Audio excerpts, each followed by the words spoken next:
पंजाब के हर ज़िला में सरसब्ज़ लबास ओढ़े ये सब्ज़ी हर घर से खाने को मिलेगी। साग की तैयारी और साग पार्टी के हवाले से सरसों के खेत से कुछ ख़ास किस्म के सरसों के तने तोड़े जाते हैं। इन तनों को काट कर बारीक किया जाता है। साग की लज्जत लेनी हो तो इसकी पकाई मिट्टी के बर्तन में हो। साग की एक रस्म भी आपको बताएं, अगर घर में साग पका हो तो मोहल्लेदारों को देना पड़ता है, अगर ना दें तो या तो साग बचेगा या तलक। रात भर साग को आग के हवाले कर दें, सुबह ढक्कन उठाते ही भाप साग की तैयारी की खबर देगी।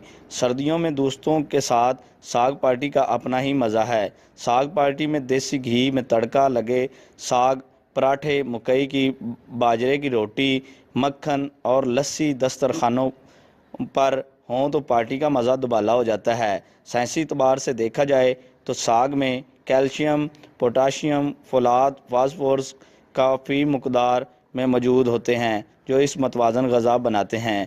हम लाते हैं टॉप न्यूज़, आपके फेवरेट टॉक शोज और अनलिमिटेड एंटरटेनमेंट सिर्फ यूट्यूब पर। अगर आपने अभी तक हमारा चैनल सब्सक्राइब नहीं किया तो अभी सब्सक्राइब करें और बेल आइकॉन को क्लिक करके हमारी लेटेस्ट वीडियोस के बारे में अपडेट जानें।